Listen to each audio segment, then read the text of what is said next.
विद्वान कहते हैं कि ज्ञान तो द्विविध प्रोक्तम, शाब्दिकम प्रथमम समृतम, अनुभवाख्यम द्वितीयम तु ज्ञानम दुर्लभम नृप। यानी कि ज्ञान तो कई तरीकों से प्राप्त किया जा सकता है, किसी से सुन करके, समझ करके प्राप्त किया जा सकता है, पढ़ करके प्राप्त किया जा सकता है, लेकिन जो ज्ञान व्यक्ति को उसके खुद के अनुभव के आधार पर होता है वो अति विशेष होता है।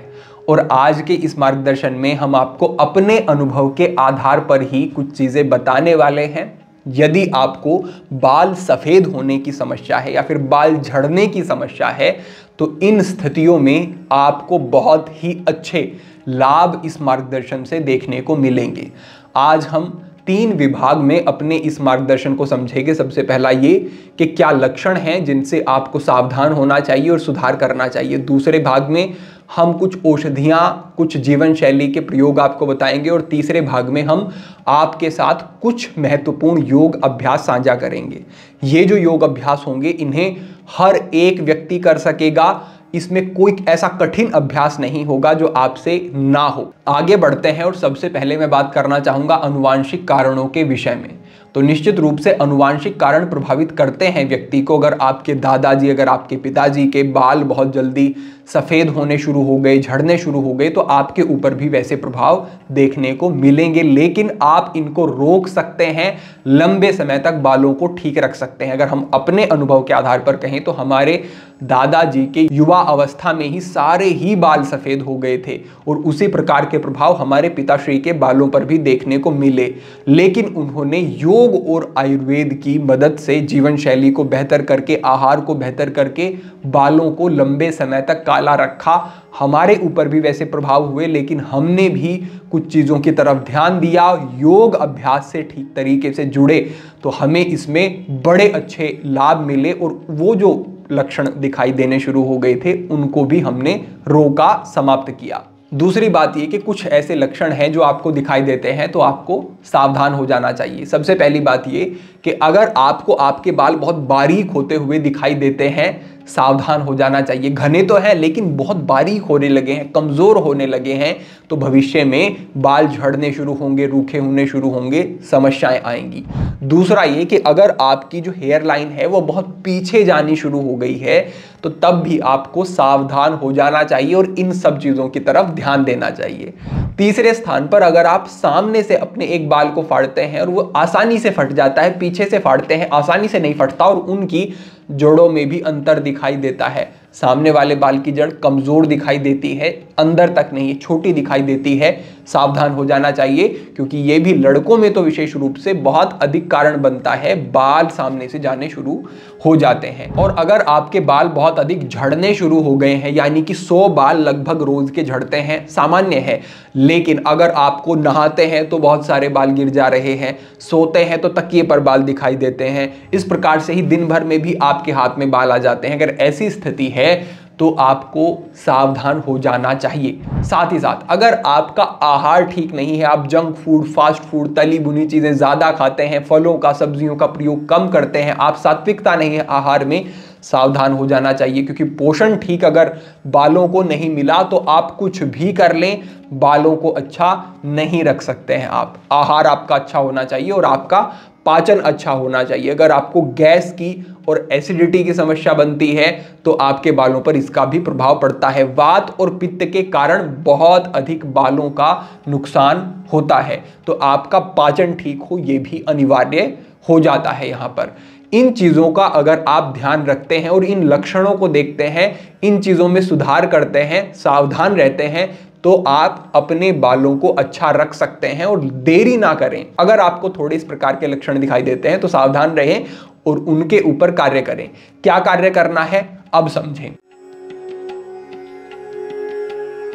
सबसे पहली बात यह कि आपके बालों के लिए जो अमृत का काम करती है औषधि वो आंवला है। अकेला आंवला ऐसी औषधि है कि अगर इसका भी व्यक्ति प्रयोग कर ले तो बाल लंबे समय तक बेहतर रह सकते हैं। कैसे प्रयोग करना है, आपको प्रतिदिन 1 आंवला लेना है, 1 कच्चा आंवला लें और उसको आप ग्रहण करें। अगर कच्चा आंवला लेने में आपको असुविधा है, आपको कफ हो जाता है, गला पकड़ जाता है, ऐसी स्थिति में आप सोने से पहले आधा चम्मच की मात्रा में आंवला चूर्ण लेकर के सोते हैं तो ये भी आपके लिए अच्छा काम करेगा। दिन भर में आप अगर कच्चा आंवला ना ले पाए तो आंवले का मुरब्बा ले लें और एक आंवला आपको प्रतिदिन उसके माध्यम से खाना है। पहला प्रयोग हुआ खाने के माध्यम से। दूसरा प्रयोग है आपको सुबह दही ले लेनी है। इसका प्रयोग आप प्रतिदिन नहीं कर सकते हैं तो इसका प्रयोग सप्ताह में 2 बार 3 बार तो कर ही लें। दही ले लेनी है और उसमें 1 चम्मच आंवला चूर्ण डाल लेना है। इसको अच्छे से मिला लेना है और इसको नहाने से पहले बालों की जड़ों में प्रयोग करना है।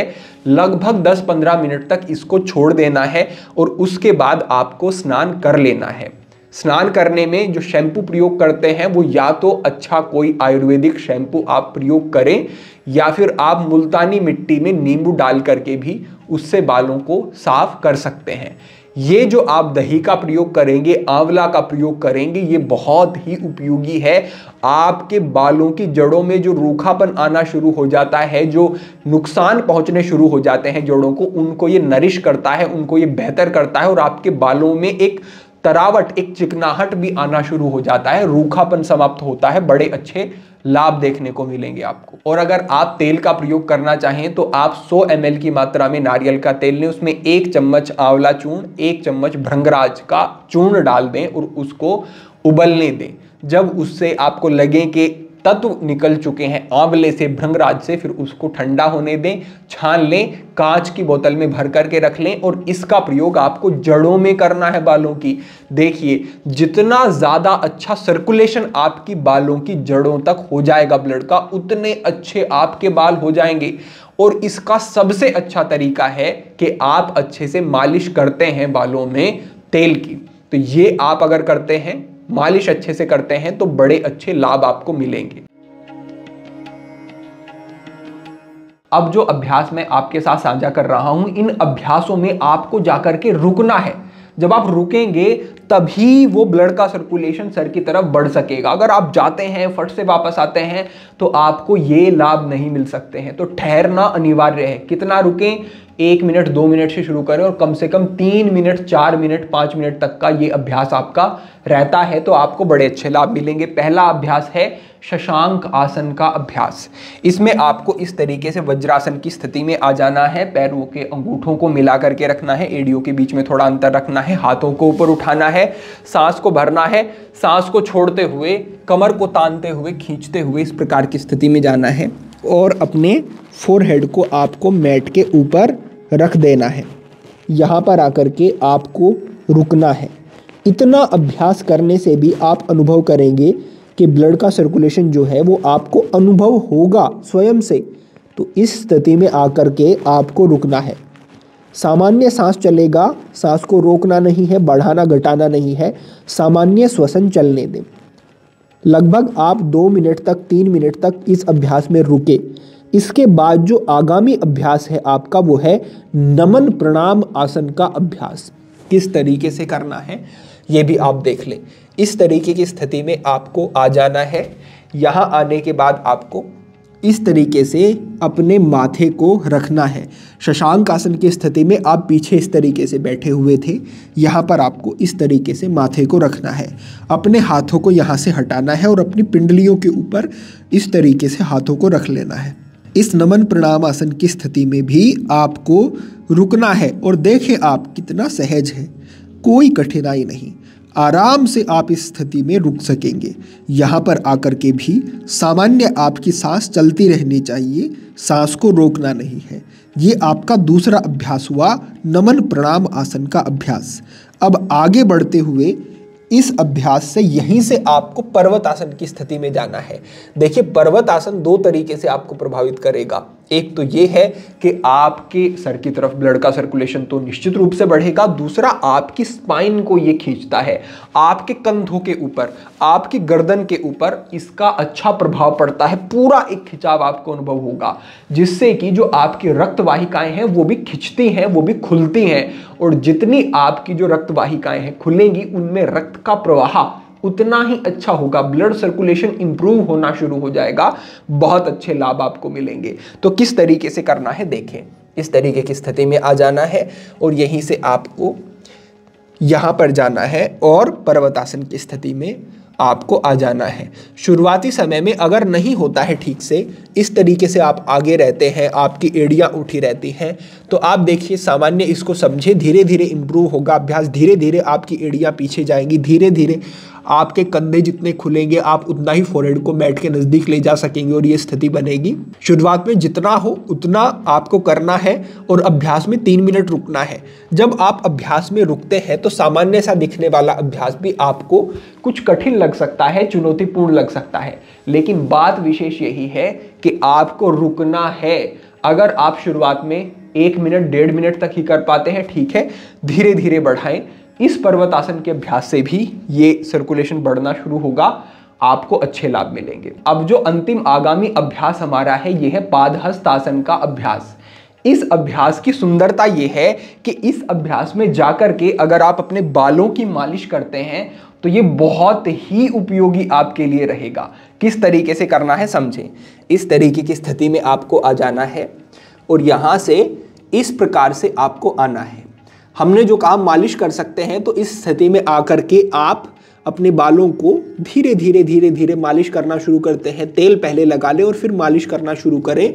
तो ये मालिश जो है इस तरीके से आप करेंगे, ये और ज़्यादा उपयोगी और बेहतर आपके लिए हो जाएगी। अन्यथा जब आप अभ्यास अपने योग के कर रहे हैं तो उस स्थिति में यहाँ पर आपको आना है, कमर को थोड़ा सा खींच करके रखें, अंगूठों को इस प्रकार की स्थिति में पकड़ना है और जितना जा सके, ऐसा ज़रूरी नहीं है कि पूरा आपको आगे की तरफ आना है और फोरहेड को टच करना है। अगर नहीं हो पाता है कोई समस्या नहीं है, इस तरीके से अंगूठों को पकड़ें और इस तरीके से आकर के यहाँ पर रुकें। और थोड़ी देर जैसे ही आप रुकेंगे तो आप देखेंगे कि पूरा आपको एक प्रभाव दिखेगा, ब्लड का सर्कुलेशन जो है आपके चेहरे की तरफ आना शुरू हो जाएगा। तो ये अभ्यास भी आपका बड़ा ही उपयोगी है। पदांगुष्ठ आसन का जो अभ्यास है ये आपको करना है। इस अभ्यास के करने के बाद लगभग हमने वही कहा, आपको इसमें भी 3 मिनट के आसपास रुकना है।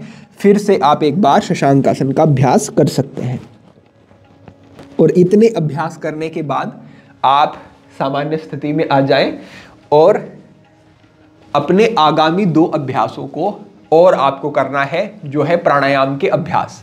क्योंकि अगर आपको अपने बालों को अच्छा रखना है तो नींद का अच्छा होना, साथ ही साथ मानसिक रूप से स्वस्थ होना और तनाव ना होना ये भी जरूरी है। इसके लिए आपको 2 प्राणायाम करने हैं, भ्रामरी प्राणायाम और नाड़ी शोधन प्राणायाम। इन दोनों ही प्राणायाम के विषय में हमने पहले मार्गदर्शन साझा किया है, उनके लिंक हम डिस्क्रिप्शन में साझा करवा देंगे। अगर आपको अनुवांशिक कारण भी है तो भी हताश बिल्कुल नहीं होना है। अपना प्रयास जो आप कर सकते हैं वो तो करना ही है, और जब आप प्रयास करेंगे तो निश्चित रूप से परिणाम भी आपको अच्छे ही देखने को मिलेंगे।